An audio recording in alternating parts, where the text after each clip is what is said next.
우리 위대하신 성령님에 대한 마지막 강의를 제가 오늘 여러분과 나누려고 합니다. 많은 분들이 나오시지 못했지만은 성령님의 기적, 이적이라고 할 수 있겠죠. 이적이나 기적, 그게 대해서 마지막으로 공부를 하려고 합니다. 우리 성령님께서 오늘날도 이적을 일으키십니다. 기적을 일으키십니다. 이 기적에 대해서 교회 안에 두 가지 극단적인 방향으로 치닫는 사람들이 있는 것 같습니다. 한 가지 방향은 소위 제가 부르고 싶은 것은 이 기적 사냥꾼이라고 제가 부르고 싶어요. 기적 사냥꾼. 이 뭐냐면 신앙생활의 모든 초점을 그저 하나님이 주시는 성령님께서 일으키시는 기적에다가 초점을 맞추는 거예요. 그래서 무슨 일이 있든지 그저 기적만 구합니다. 하나님께서 어떤 기적을 주실까? 하나님이여 기적을 주시옵소서. 그래서 모든 하여튼 초점이, 그래서 이 기적만 보았다 하면은 그저 기적을 일으키는 사람이 있다 그러면 어디든지 쫓아다니고 어느 기도원이든지 쫓아다니고 이렇게 하는 분들이 많이 있습니다. 여러분 주위에도 많이 뵌 줄 압니다. 그런가 하면 또 어떤 사람들은 이 이적을 무시합니다. 오늘날 이렇게 과학이 발달된 사회에서 무슨 이적이 있는가 하고 하나님께서 다 자연스러운 방법으로 역사하시지 병이 나면 항상 의사만 찾아가야 되고 치료만 받아야 되지 무슨 하나님이 지금도 그런 역사를 하시겠는가. 이런 기적을 무시하는 또 교회 안에 많은 분들이 여기에 또 해당된다고 할 수 있어요. 잠재적으로. 제가 볼 때는 이 둘 다 잘못된 태도인 것 같습니다. 하나님은 오늘날도 기적을 그대로 일으키실 줄 믿습니다. 우리가 성령 하나님을 믿을 때에 우리 생활 가운데 조금만 우리 눈을 들어봐도 하나님은 기적을 행하십니다. 이적을 행하십니다. 이 이적이라고 하는 것은 정상적인 자연현상을 초월하여 어떤 목적을 위해 역사하는 하나님의 능력의 표현이라고 얘기할 수 있겠어요. 정상적인 자연현상을 초월하여 어떤 목적을 위해 역사하는 하나님의 능력의 표현이다. 하나님께서 어떤 목적을 이루시기 위해서 자신의 능력을 표현하시는 거예요. 뭘 위해서? 정상적인 자연현상을 초월했어요. 그러니까 오늘날도 우리가 알기 쉽게 얘기하면 정상적인 자연현상을 초월해서 의사가 도저히 고칠 수 없다고 하는 병도 하나님께서 때때로 기적을 일으키셔서 그 순간 낫게 하십니다. 저는 그런 것을 많이 체험했어요. 제가 신학교 다닐 때에도 우리 신학교 아침마다 우리 신학교의 특징은 기도 제목을 받습니다. 학생들에게. 그 기도하는 시간을 한 5분씩 가져요. 그렇게 학문적인 학교인데도 불구하고 박사과정에 들어가서도 마찬가지예요. 꼭 기도 제목을 받아요. 일주일 동안 어떻게 지냈는가 하고. 그 가운데 상당히 불치병을 가진 사람들이 몇 명 있었어요. 우리가 기도했을 때 어떤 분은 물론 그 암으로 죽은 사람도 있지만 또 어떤 분은 도저히 희망이 없던 그런 상황 가운데서 그 병이 나아서 채플 시간에 나와서 간증하는 사람들 제가 많이 기억하고 있습니다. 하나님은 지금도 이적을 일으키십니다. 그런데 하나님이 왜 기적을 행하시는가? 그 기적을 행하시는 데는 이유가 있단 말이에요. 오늘 이 하나님의 성령님이 일으키시는 기적과 이적에 대해서 많은 잘못된 오해가 뭐냐 하면 하나님이 언제 왜 기적을 일으키시는가 이렇게 물으면 많은 사람들 우리 성도들 마음속에 그것은 우리가 간구할 때 기적을 일으키신다. 우리가 요구하기 때문에 끈질기게 달라붙기 때문에 하나님 앞에 그저 때를 쓰기 때문에 하나님이 기적을 일으키실 것이라고 생각합니다. 그러나 여러분 성경을 자세히 살펴보면 하나님이 한 번도 그런 이유들로 인해서 기적을 일으키신 적이 없습니다. 이것을 우리가 분명히 아는 게 중요해요.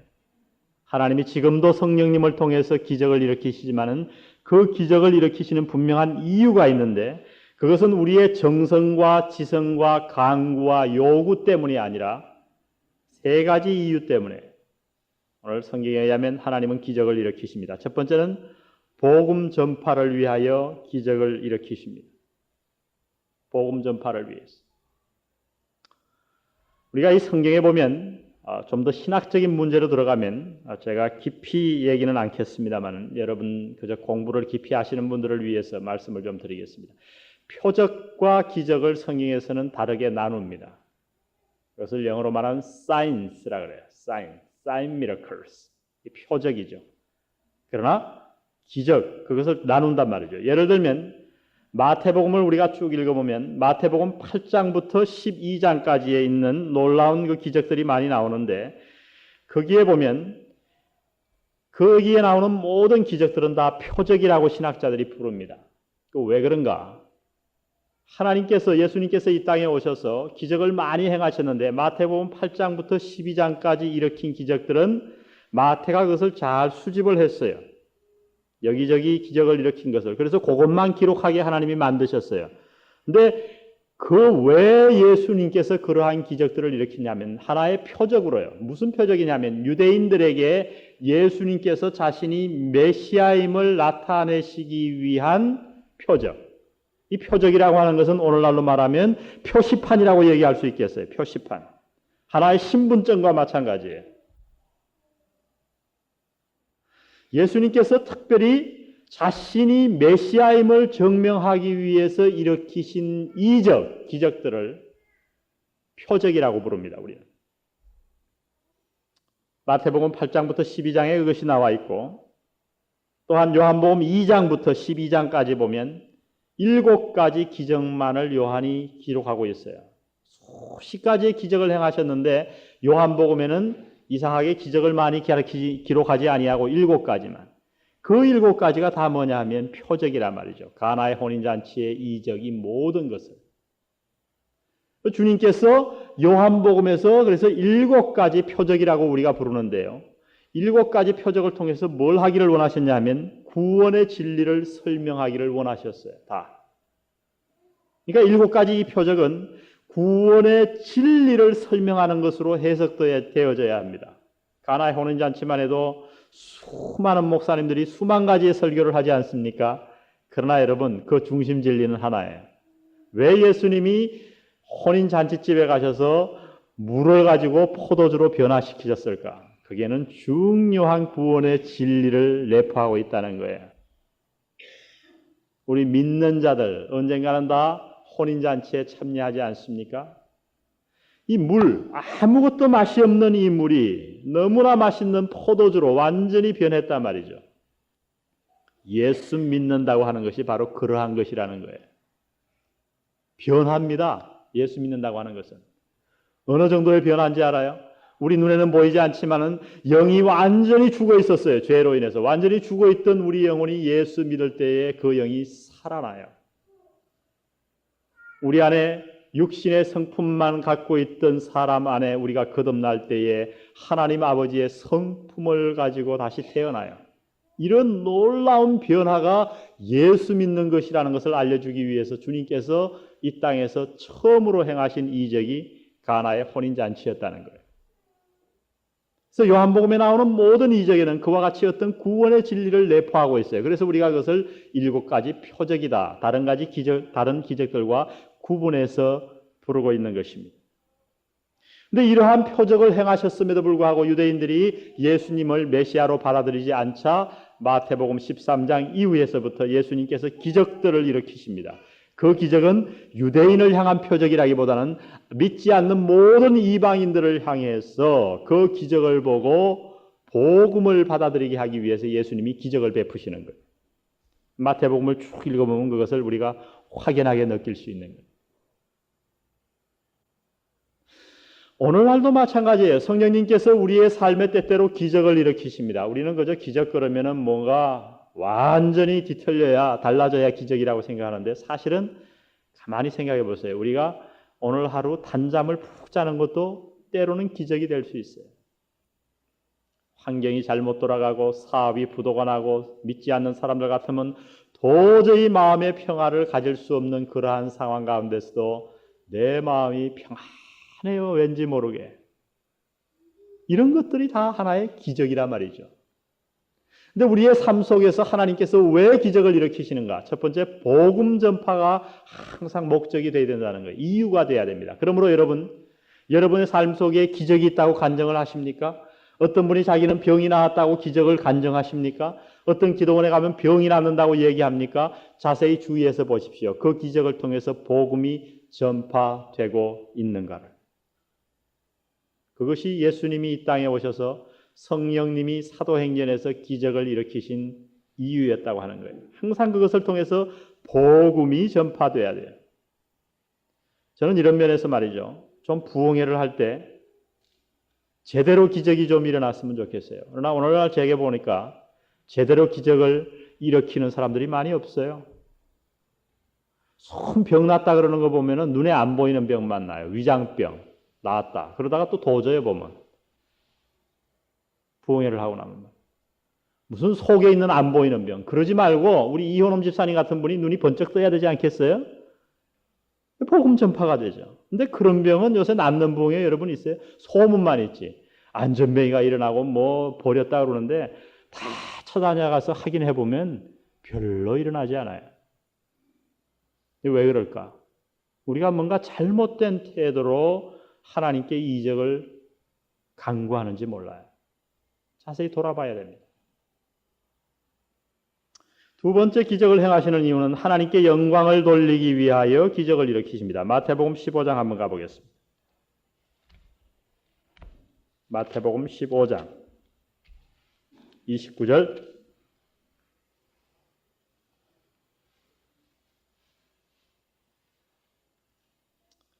예수께서 거기서 떠나사 갈릴리 호숫가에 이르러 산에 올라가 거기 앉으시니 큰 무리가 쩔뚝발이와 불구자와 소경과 벙어리와 기타 여럿을 데리고 와서 예수의 발 앞에 두매 고쳐주시니. 예수님이 주로 고친 거는 또 사도들이 주로 고친 거는 이렇게 외형적인 거였어요. 무슨 위장병이나 간암이나 이런 거 고쳤다는 얘기가 별로 없어요. 전부 보면은 소경하고 쩔뚝발이. 요새는 그 반대예요. 전부 속병만 고치더라고요. 예수의 발 앞에 두매 고쳐주시니 벙어리가 말하고 불구자가 건전하고 쩔뚝발이가 걸으며 소경이 보는 것을 무리가 보고 다 같이 읽습니다. 시작. 기이 여겨 이스라엘의 하나님께 영광을 돌리니라. 기적의 목적이 어디 있는가? 하나님께 영광을 돌리게 하기 위해. 하나님께 영광을 돌립니다. 그러므로 제가 말씀드리는 바는 우리는 대체로 보면요. 하나님께 기적을 간구하는데 그 기적을 왜 간구하냐면 나의 유익을 위해서 간구할 때가 많아요. 내 욕심을 위해서. 내가 조금 더 살고 싶은데 하나님 살려주십시오. 너무너무 고통스러운데 하나님 기적을 베푸셔서 좀 이 어려운 상황 가운데서 저를 좀 헤어나게 해주십시오. 그 모든 초점이 나에게 맞춰져 있단 말이에요. 그러나 성경에 예수님께서 성령님께서 기적을 일으키실 때는 언제나 어떤 개인의 유익을 위해서가 아니라 누구의 영광을 위해서요?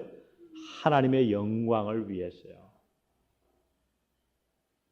여러분이 정말 하나님의 영광을 구하면요. 때로는 말이죠. 고통 속에서 병 속에서 낫지 않고 죽을 때도 하나님께 영광이 되고요. 될 수 있고요. 그것이 기적적으로 나을 때도 영광이 될 수 있어요. 꼭 나아야 되는 건 아니에요. 어떤 분은요. 불구된 다리를 아무리 기도해도 안 고쳐주시는데 그 소아마비 다리를 가지고도 하나님께 영광을 돌릴 수가 있어요. 얼마든지 있어요. 왜요? 보통 사람 같으면 두 다리를 다 못 쓰고 목발을 짚고 이렇게 다닐 때에 인생을 자포자기 할 수 있지만은 그러한 자포자기 할 수밖에 없는 그 가운데서 믿음을 가지고 하나님을 바라보고 신앙생활을 잘 해나갈 때 그 소아마비를 고친 것보다 몇 배 하나님께 더 큰 영광을 돌리는 경우가 많아요.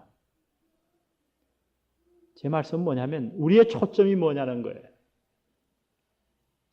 우리가 지금 기적을 바라고 하나님께 기적을 위해 기도하는데 왜 하느냐 이거예요. 그 이유가. 여러분 우리의 모든 초점이 어디에 가 있어야 되냐면 하나님께 영광 돌리는 것에 가 있어야 할 줄 믿습니다. 이것이 오늘 중요한 거예요. 이것이. 주님 기적을 일으키셔도 당신의 영광을 위해서 하시고 저를 고쳐주시지 않아도 당신의 영광을 위해 하시옵소서. 이런 우리 마음속에 태도가 필요하다고 하는 것입니다. 세 번째는 하나님의 뜻을 이루기 위하여 하나님은 기적을 일으키십니다. 마태복음 1장은 우리 크리스마스 때 수십 번도 더 읽은 얘기일 겁니다. 그러나 한번 찾아보겠습니다. 마태복음 1장 22절.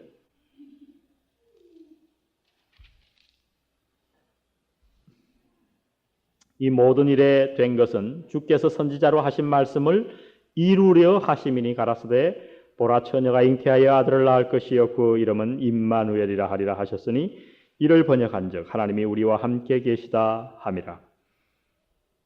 하나님의 뜻을 이루시기 위해서 엄청난 기적을 일으키셨죠. 여러분, 기적 가운데 최고 큰 기적이 뭐예요? 오늘 이 마태복음 1장에 나타난 남자를 가까이 하지 않은 처녀가 아기를 낳은 거예요. 하나님이 왜 이런 기적을 일으키셨는가? 하나님의 뜻을 이루기 위해서. 그래서 성경에 보면 하나님께서, 성령님께서 기적을 일으키시는데 그 이유는 다른 것이 전혀 없어요. 이 세 가지 주된 이유가 있다는 거예요. 첫 번째는 복음 전파요, 또 하나는 하나님께 영광이 되며 또 하나는 하나님의 뜻을 이루게 하기 위해서. 저는 이렇게 묻고 싶습니다. 오늘날 우리의 삶에도 기적이 일어날 수 있는가? 예, 있습니다. 근데 왜 기적이 일어나지 않는가? 바로 우리가 이 세 가지를 놓고 기도하지 않기 때문에 그래요. 이 세 가지가 아닌 내 욕심 때문에 구할 때에 진정한 하나님이 베푸시는 기적을 우리가 맛볼 수가 없는 거예요. 그러나 여러분이 순수한 동기로 바로 이 세 가지 목적에 의해서 하나님 기적을 일으켜 주십시오. 당신이 지금 내 병을 낫게 해야 내 사업을 다 망해간다 그러지만 주님이 일으키셔야 복음 전파가 되고 하나님께 영광이 되겠습니다 하고 순수하게 정말 그러한 상황에 있다면 하나님은 자연 영상을 초월하셔서 지금도 기적을 일으키십니다. 아멘? 네, 일으키세요.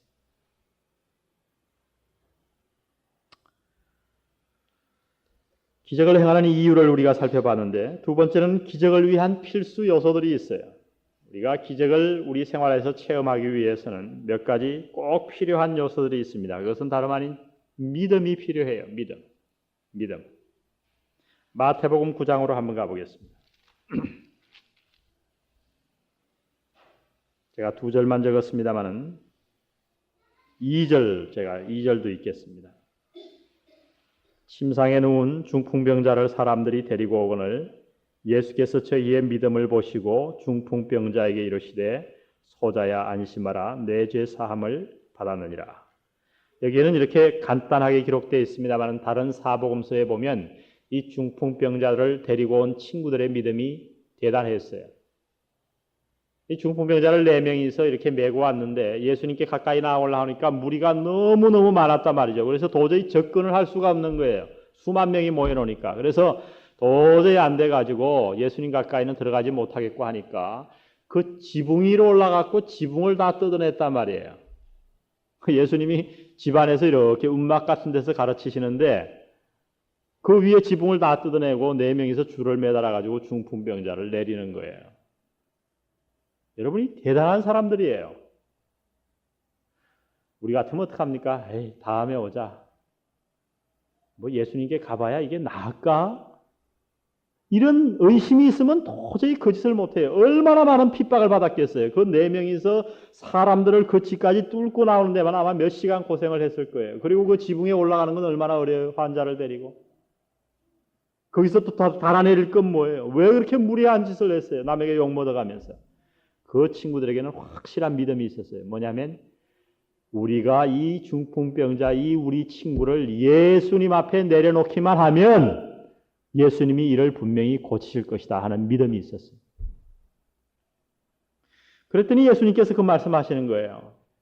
저희의 믿음을 보시고, 중풍병자의 믿음이 아니었어요. 여기 보니까 저희의 믿음을 보시고 그를 고쳐주셨단 말이에요. 저는 이렇게 이 본문을 가지고 저는 이런 말을 하고 싶습니다. 본인의 믿음도 참 중요하지만 우리 천국 갈 때는 물론 본인의 믿음으로 갑니다. 그러나 여러분 한 가정에서 한 사람이 믿음으로 제대로 서 있을 때 그 믿음의 유익을 본인만 받는 게 아니에요. 다른 사람들도 받습니다. 여러분 너무 실망하지 마세요.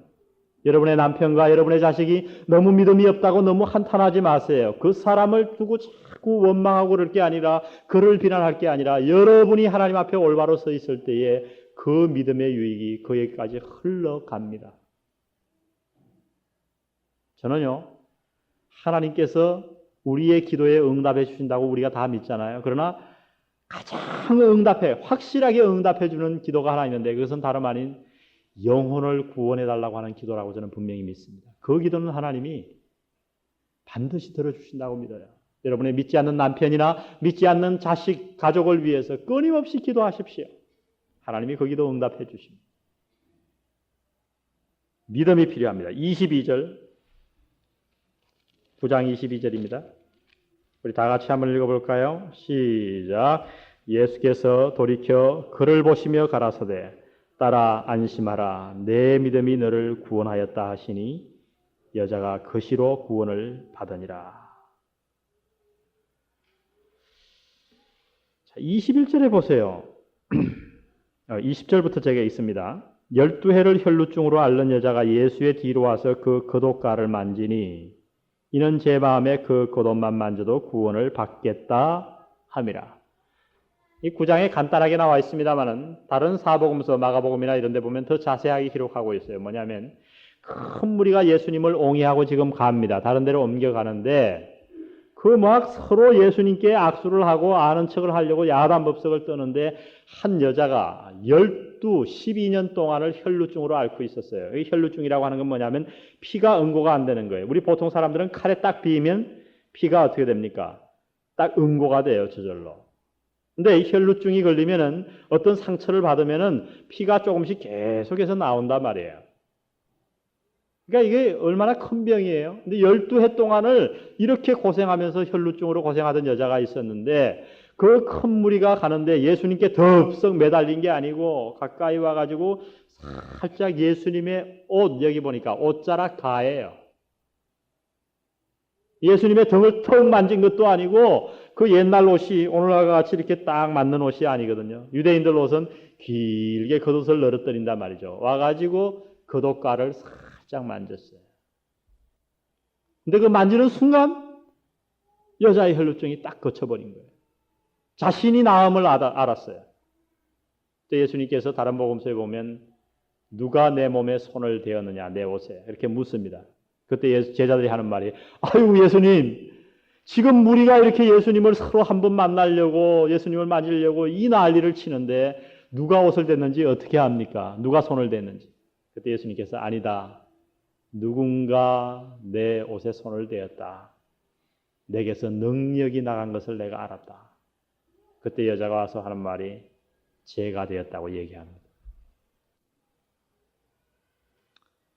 근데 여기서 중요한 건 예수님께서 뭐라고 그러셨냐면 예수께서 돌이켜 그를 보시며 가라사대 따라 안심하라. 내 믿음이 너를 구원하였다 하시니. 믿음이. 이 얼마나 큰 믿음입니까, 여러분? 예수님의 옷자락에 손만 대어도 내가 낫겠다고 하는 믿음. 저는 이 본문을 읽으며 이 믿음이 얼마나 부러운지 몰라요. 내 모든 문제, 내 모든 아무리 어려운 환경이지만은 내가 예수님께만 가면 예수님께서 내 모든 문제를 낫게 해결해 주실 것이라고 여러분 믿으십니까? 저는 많은 경우에 그것을 머리로 믿었더라고요. 인격적으로 믿어야 돼. 인격적으로. 내 전인격적으로. 이 여자는 그렇게 했어요.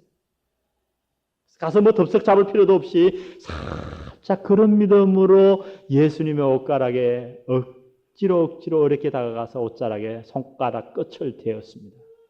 그 순간 나았어요. 예수님의 옷에 무슨 능력이 있었을까요? 아니요. 어떻게 할 수 있어요? 수많은 사람이 예수님을 댕기고 악수를 했는데 그 중에서 고쳐진 사람이 하나도 없잖아요. 그런데 왜 이 여인만 고쳐졌을까요? 덥석된 것도 아니고 옷자락에 손만 대었는데요. 그 이유가 뭘까요?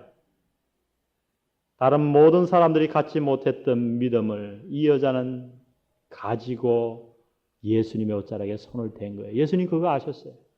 이미 그 여자가 다가오기 오래 멀리 전부터 그러한 마음의 믿음을 가지고 이 여자가 자신에게 다가오는 것을 예수님은 아셨다고 하는 겁니다. 믿음이 중요합니다. 한 구절 더 읽어볼까요? 29절. 똑같은 얘기가 여기 나오죠. 29절. 27절부터 한번 읽어볼게요.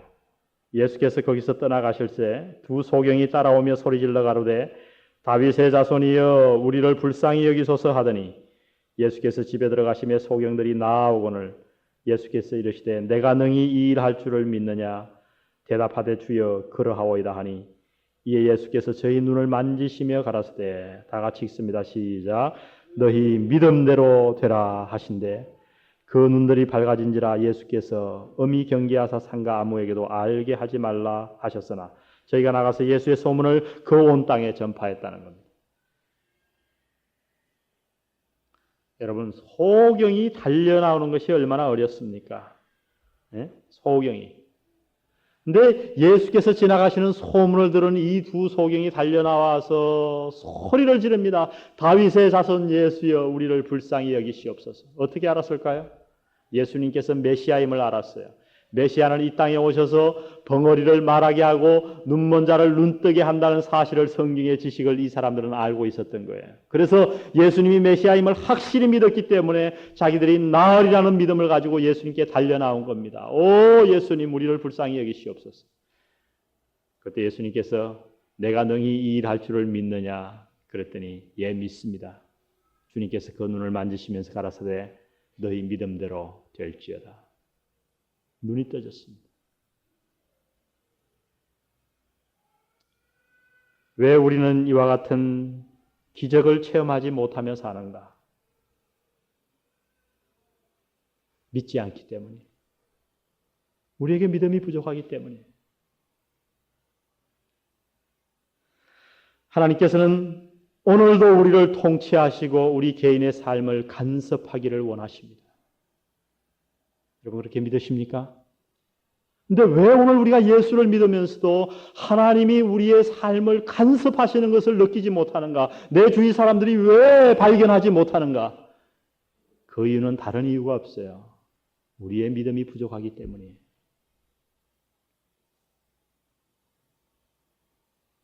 우리의 믿음이 오늘 이들과 같은 믿음이 있기만 하다면 오늘 우리의 삶 속에서 하나님은 얼마든지 기적을 일으키십니다. 어떤 기적을요? 제가 이미 설명드렸습니다. 때로 의사가 못 고치는 질병을 하나님께서는 낫게 하실 수 있어요. 때로는 낫게 하지 않은 그 고통 속에서도 좌절할 수밖에 없는, 낭망할 수밖에 없는 그런 상황 가운데서 병은 고쳐주지 않지만은 오히려 더 많은 영광을 하나님 앞에 돌리며 믿지 않는 자들에게 하나님의 기적의 평화를 나타내 보일 수 있는 거예요. 어느 것이 되었든 그것은 다 기적인 거예요. 병이 나아도 기적일 수 있고 낫지 않아도 기적일 수 있는 거예요. 오늘날 우리들의 삶을 보세요. 어려움이 찾아올 때 우리는 어떻게 합니까? 때때로 기도해서 믿음으로 주님께 나아가서 그 어려움을 초월적인 능력에 의해서 해결받으신 경험이 있습니까? 또 그 어려움을 직접 물러가게 하지 않으시면 그러한 환경 가운데서 내게 도저히 내가 이해할 수 없는 내 마음의 평강과 기쁨을 허락하셔서 그것으로 하나님께 영광 돌리는 기적을 체험하신 적이 있습니까? 그러나 안타깝게도 대부분의 오늘 많은 신자들이 이 두 가지 축복을 다 놓치고 있는 거예요. 기적을 맛보지 못하고 살아가고 있는 거예요. 왜요? 믿음이 부족하기 때문에. 믿음. 마태복음 13장 58절 읽어보겠습니다. 우리 다 같이 한번 읽어보겠습니다.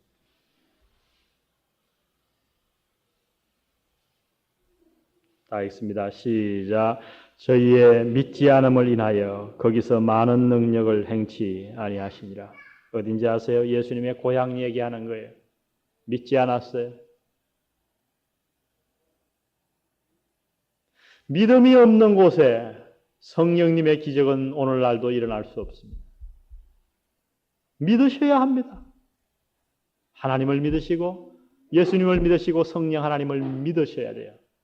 우리가 순수한 믿음을 가지고 있을 때 주님은 예나 오늘이나 과거나 지금이나 하나님께서 기적을 행하실 줄 믿습니다. 오늘 이 마태복음 13장 58절이 혹시 당신의 형편은 아닌지 돌아보시기를 바랍니다. 주님께서 여러분의 마음밭을 돌아보시고 저희의 믿지 않음을 인하여 주님께서 많은 능력을 행치 아니하시니라. 오늘날도 우리가 믿지 않을 때 주님의 기적은 일어나지 않습니다. 믿음이 필요합니다. 두 번째 필요한 것이 주님을 사모하는 마음입니다.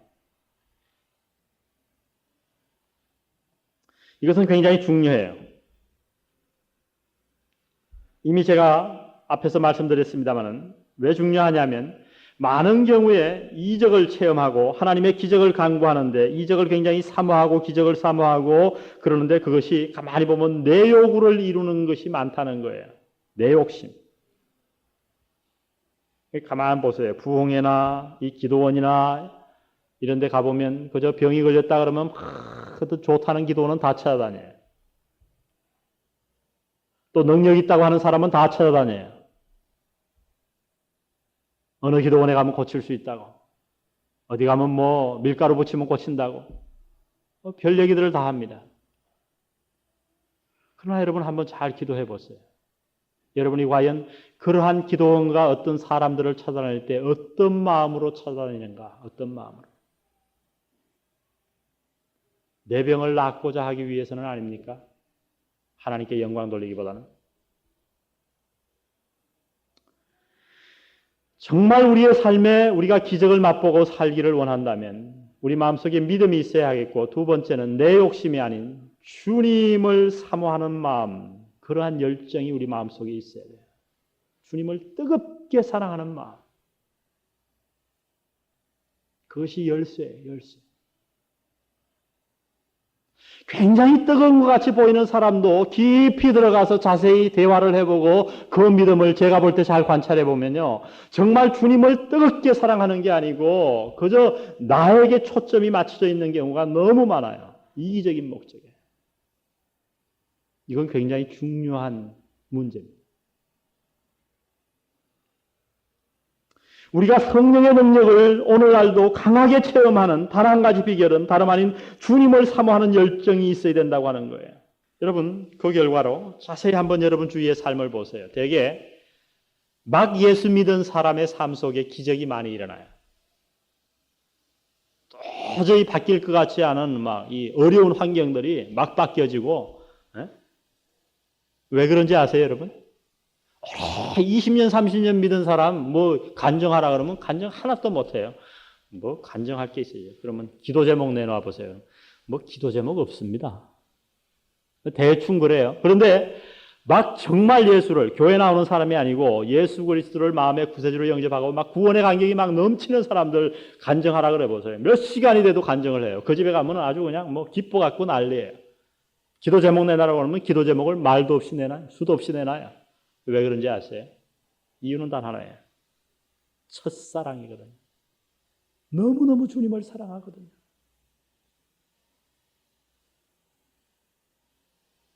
여러분, 이것이 너무 중요합니다.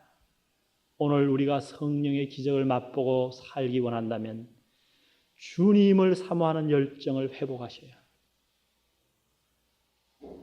결혼 생활로 비유할 수 있어요.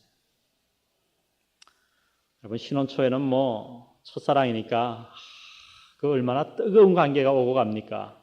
그런데 세월이 지나봐요. 5년이 지나고 10년이 지나면 이 열정이라고 하는 것은 노력하지 않으면 없어져 버리는 거예요.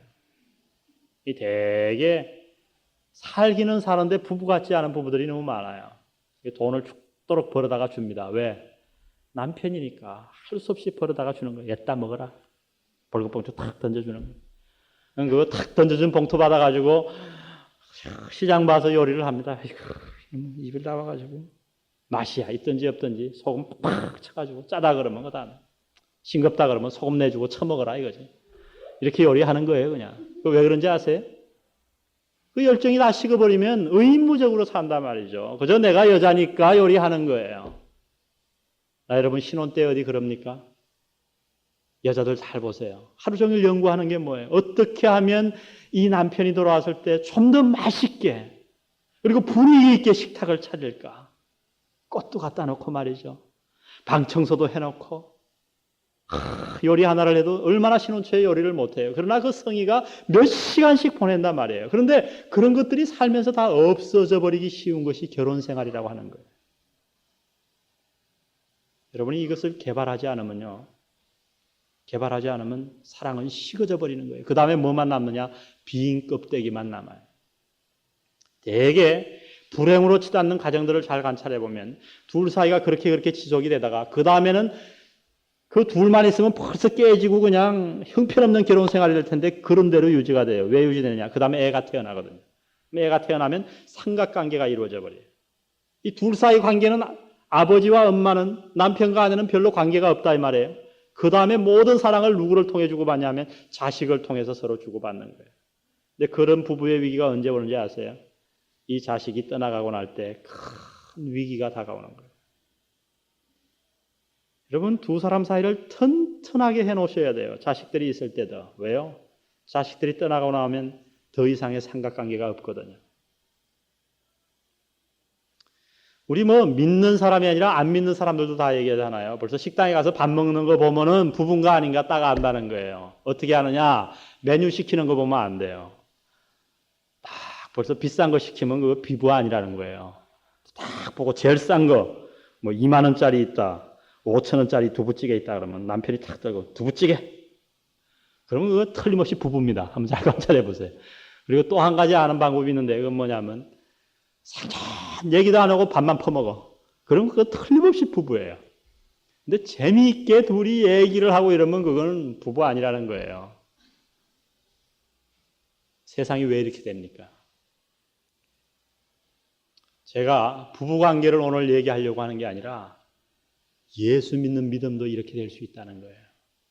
우리가 우리의 마음을 자칫 그냥 놔둘 때 처음 여러분이 은혜 받았을 때 처음 예수님을 믿을 때 그 뜨거움이 점점 더 깊어져 가야 되는데 그렇지 아니하고 그냥 의무적인 크리스찬이라는 거예요. 저 교회 나와요. 여러분 가운데 혹시 1년 12달 빠지지 않고 주일 예배 나오고 1년 12달 수요 예배 나오고 다 의무를 행하는 분이 계실 거예요. 그러나 여러분 그것 때문에 여러분의 신앙이 주님과 뜨겁게 맺어져 있다고 그렇게 단정 짓지 마세요. 여러분이 그런 것을 다 할지라도 제가 지금 그런 것을 묻는 게 아니에요. 정말 주님과 뜨거운 관계가 있냐는 거예요. 주님과의 뜨거운 관계가 없는 것은 어떻게 알 수 있는지 알아요? 기도를 시켜보면 알아요. 기도를 하라고 그래 보면 아니 혼자 기도 시간을 줘보면 알아요. 그 기도가 맨날 같은 기도예요. 장로교회 장로님들 대표 기도 하시는 거 보시겠어요? 녹음해 놓으면 다 똑같아요. 거룩하시고 자비로우신 아버지 하나님 똑같아요. 앵무새 외듯이 6개월 전의 기도나 3개월 전의 기도나 1년 전의 기도나 교회는 빠지지 않고 나오죠. 예배는 잘 드리죠. 그러나 제가 말씀드리는 주님을 정말 뜨겁게 사랑하는 그런 열정들이 있느냐는 거예요. 오늘 우리의 삶 속에 성령님의 기적을 맛보며 사는 비결은 다른 게 없습니다. 여러분. 주님을 뜨겁게 사랑하는 열정을 회복시켜야 돼요. 우리가 다른 무엇을 가지고 기도하기 전에 이 기도부터 하셔야 돼요. 말씀을 읽을 때 그 말씀 속에서 하나님이 내게 깊이 말씀을 해주셔야 됩니다. 때로 그 말씀을 붙들고 울고요. 너무 기뻐가지고 어쩔 줄을 모르고 이런 감동이 여러분 가운데 있습니까? 기도하시다가 너무나 몰입을 해서 너무 감격스러워서 주님이 강하게 말씀을 하셔서 그 기도 시간이 너무 좋아서 말이죠. 그러한 적이 언제입니까? 여러분의 삶 속에 그러한 때가 없다면, 그러한 시간들이 없다면 여러분과 주님과의 관계는 의무적인 관계일 뿐입니다. 그저 구원받았으니까 나오는 거예요. 구원받았으니까 그저 성경 공부하는 거예요. 사탄은 바로 이 방법을 쓰고 있는 거예요. 주님과의 우리와 관계를 멀리 하려고 노력하고 있는 겁니다. 사랑의 마음이 생기도록 갈수록 주님을 사랑할 수 있도록 주님을 사모하는 마음이 열정이 우리 마음속에서 솟아나기 위해서 여러분 계속해서 기도하고 애쓰시기를 간절히 바랍니다. 우리의 삶 속에 믿음과 주님을 사모하는 마음이 있을 때 나머지는 맡기세요. 하나님 꼭 이거 해주세요. 이렇게 기도하실 필요가 없어요. 주님만 사랑하면 우리의 삶 속의 기적은 얼마든지 지금도 일어날 줄 믿습니다. 성령의 기적을 체험하기 위해서 주님을 사모하는 열정을 우리 안에 가지기 위해서 세 가지 제안을 드리고 오늘 모든 공부를 마치기를 원합니다. 첫 번째, 하나님과의 시간을 가지라는 겁니다. 하나님과 조용한 개인적인 시간을 가지십시오. 저는 하나님과의 시간을 갖느냐, 만나는 시간을 갖느냐, 안 갖느냐를 쉽게 알아볼 수 있는 방법이 있어요. 만나서 제가 슬쩍 대화하다가 묻습니다. 어제 혹시 말씀하거나 기도하는, 말씀 보거나 기도하는 시간을 갖습니까? 그러면 예, 그래요. 그러면 제가 한 걸음 더 나가서 언제 갖습니까? 주로 하루 중에. 뭐, 걱정하다 자기 전에 밥 먹기 전에 벌써 이러면 이건 안 갖는 거예요, 제가. 공격은 안 하지만. 근데 어떤 분은 딱 시간을 대요. 아침 시간 가운데 아니면 저녁 시간 가운데. 그리고 제가 한 가지 더 묻습니다. 혹시 그 시간을 어느 장소에서 갔습니까? 어떤 분한테 물었더니 화장실에 앉아갖고 갔는데요. 그래서 제가 그러지 말라 그랬어요. 얼마나 급했으면 그래서 거기 앉아서 그 대답을 하겠어요. 근데 대부분 장소를 물으면 대지 못하는 사람들이 많아요. 그렇다면 그 사람은 안 갖는 거예요. 지금 여러분에게 이 질문에 대답을 해보세요. 여러분은 하나님과 만나는 시간을 언제 어디서 갖습니까? 목사님 저는 예배 시간에 가져요. 아니 그런 시간 말고요. 개인적인 시간. 다른 비결이 없어요. 여러분 마음이 메마르고 그럴 때에 다른 비결이 부부관계도 마찬가지예요.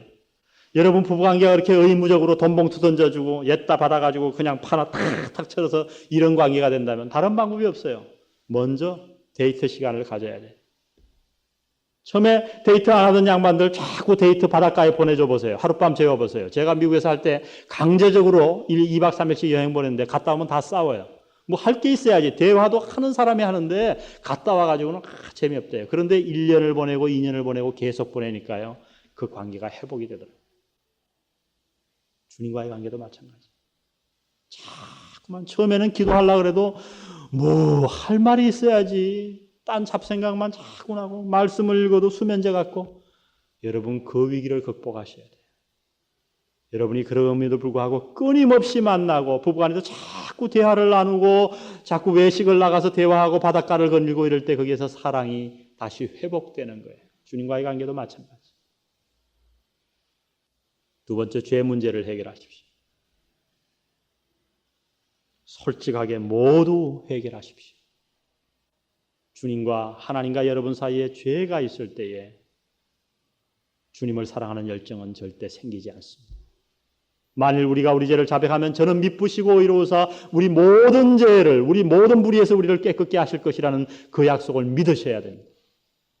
주님과 이 죄 문제를 완전히 다 해결하셔야 돼요. 마지막 세 번째는 주님을 전폭적으로 의뢰하라는 겁니다. 기대세요. 주님께. 다 맡기세요. 그분의 손을 잡고 가세요. 사랑이 생길 줄 믿습니다.